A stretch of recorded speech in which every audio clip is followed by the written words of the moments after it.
Hello students, this is Preeti from mother Teresa public school. और आज हम कक्षा 10वीं के स्पर्श पुस्तिका का हिंदी का पहला अध्याय पढ़ने जा रहे हैं, जिसका नाम है कबीर की साखी।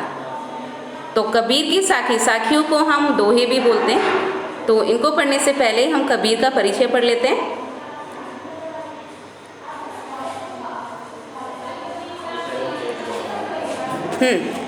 तो कबीर जी का जीवन परिचय देखिए। कबीरदास ज्ञान मार्गी शाखा के प्रमुख एवं प्रतिनिधि कवि माने जाते हैं।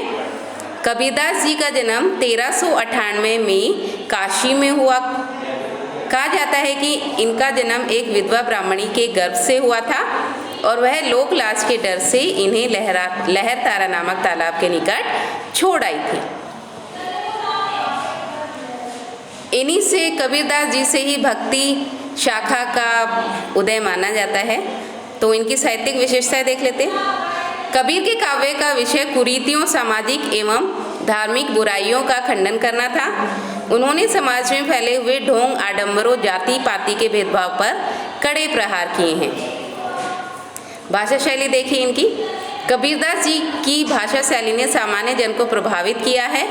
उनकी भाषा पंचमेल खिचड़ी है, जिसे साहित्यकार सदुक्कड़ी के नाम से पुकारते हैं। इस भाषा में पूर्वी हिंदी, ब्रज, अवधी, राजस्थानी, पंजाबी आदि भाषाओं का मिश्रण है। तो आइए इनका पहला दोहा देखिए। पहला दोहा इनका, ऐसी बाणी बोलिए मन का आपा खोई, अपना तन शीतल करे औरन को सुख होई। तो बाणी का मतलब होता है भाषा या वाणी। मन का आपा मतलब सुध बुध जिसको बोलते हैं। शीतल मतलब ठंडा करना, सुख पहुंचाना। भावार्थ देखिए। कबीरदास जी कहते हैं कि हमें ऐसी बातें करनी चाहिए जिससे हमारा अहंकार ना झलकता हो। इससे हमारा मन शांत रहेगा तथा सुनने वाले को भी सुख और शांति प्राप्त होगी। मतलब हमें ऐसी बात बोलनी चाहिए या ऐसी वाणी बोलनी चाहिए जो दूसरों को अच्छी लगे, और हमें भी जब हम उसको बोलते हैं तो हमारे मन को भी सुकून पहुँचे। दूसरा दोहा है, कसूरी कुंडली बसे मृग ढूंढे बन माही, ऐसे घटी घटी राम है दुनिया देखे नाही। कसूरी का मतलब होता है, कसूरी क्या होता है? कसूरी एक तरह का हिरन होता है, ठीक है, जिसकी नाभि में सुगंध होती है। मृग का मतलब होता है हिरन। घटी घटी मतलब घट घट हर कण कण में। तो यहाँ कबीर ईश्वर की महत्वता को स्पष्ट करते हुए कहते हैं कि कसूरी हिरन की नाभि होती है, लेकिन इससे अनजान हिरन उसकी सुगंध के कारण उसे पूरे जंगल में ढूंढता फिरता है। ठीक उसी प्रकार ईश्वर भी प्रत्येक मनुष्य के हृदय में निवास करते हैं, परंतु इसे वहाँ नहीं देख पाता। वह ईश्वर को मंदिर, मस्जिद तथा तीर्थ स्थानों में ढूंढता रहता है। आगे देखिए। जब मैं था तब हरि नहीं, अब हरि है मैं नहीं, सब अंधियारा मिटी गया जब दीपक देखा माही। हरि का मतलब ईश्वर होता है, मिटी मतलब मिटना। मैं का मतलब यहाँ पर है अहंकार, मतलब मनुष्य के अंदर जब अहंकार होता है तो वहाँ पर ईश्वर कभी वास नहीं करते। जब मनुष्य के हृदय से अहंकार हट जाता है, तेरे मेरे की भावना हट जाती है, तो उसके हृदय में अपने आप ईश्वर वास करने लगते हैं। तो यहाँ कबीर जी कहते हैं कि जब तक मनुष्य के मन में अहंकार होता है तब तक उसे ईश्वर की प्राप्ति नहीं होती। जब उसके अंदर का अहंकार मिट जाता है तब ईश्वर की प्राप्ति होती है।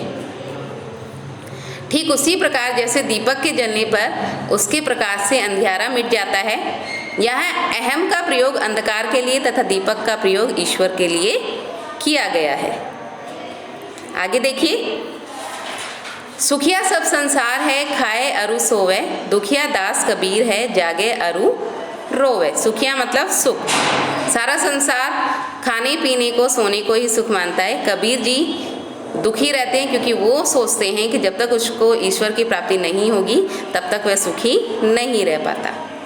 तो भावार्थ देखिए इसका। कबीरदास जी के अनुसार ये सारी दुनिया सुखी है क्योंकि ये केवल खाने और सोने का काम करता है, इसे किसी भी प्रकार की चिंता नहीं है। उनके अनुसार सबसे दुखी व्यक्ति वो है जो प्रभु के वियोग में जागते रहते हैं।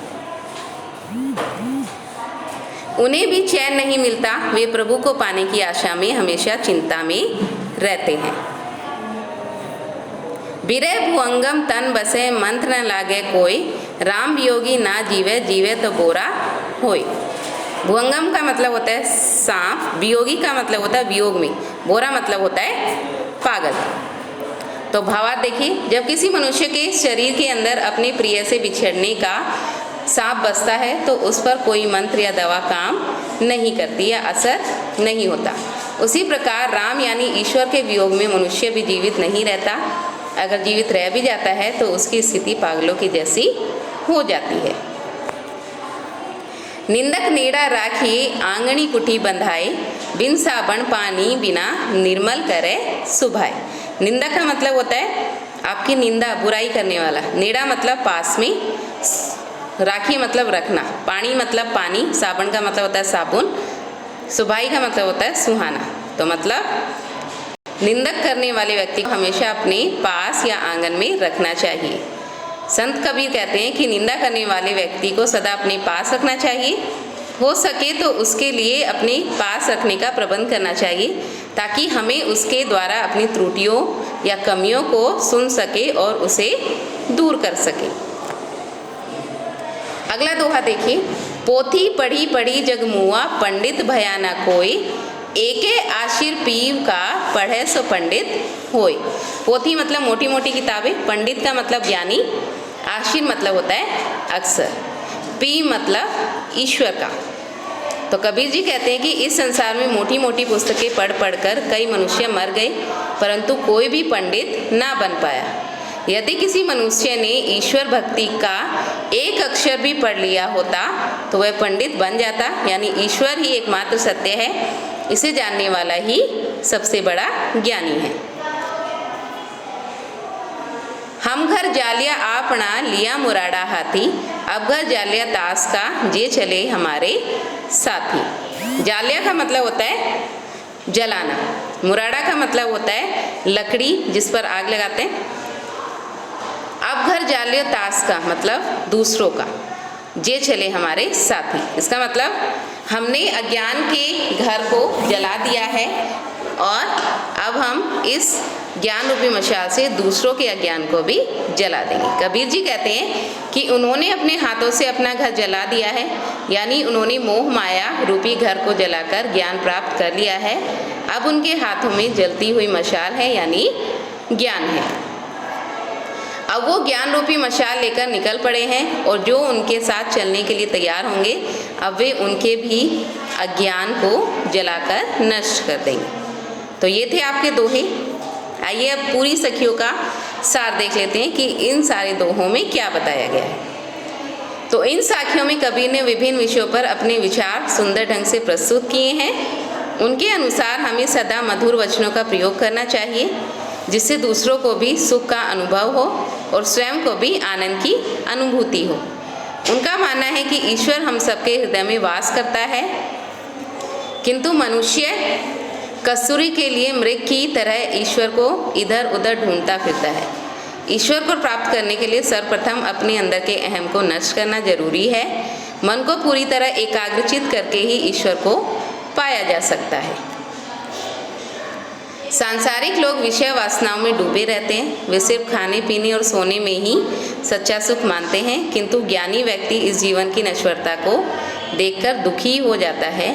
ईश्वर के विरह में व्यक्ति अत्यंत कष्ट में जीवन व्यतीत करता है। उनका कहना है कि ग्रंथों को पढ़कर कोई भी व्यक्ति विद्वान नहीं हुआ है। जो व्यक्ति प्रेम को अपने जीवन में धारण कर लेता है वही सच्चा ज्ञानी है। ईश्वर को पाने से व्यक्ति का चरित्र प्रकाश में हो जाता है, उसके बाद तो मनुष्य की वाणी से भी सुगंध आने लगती है।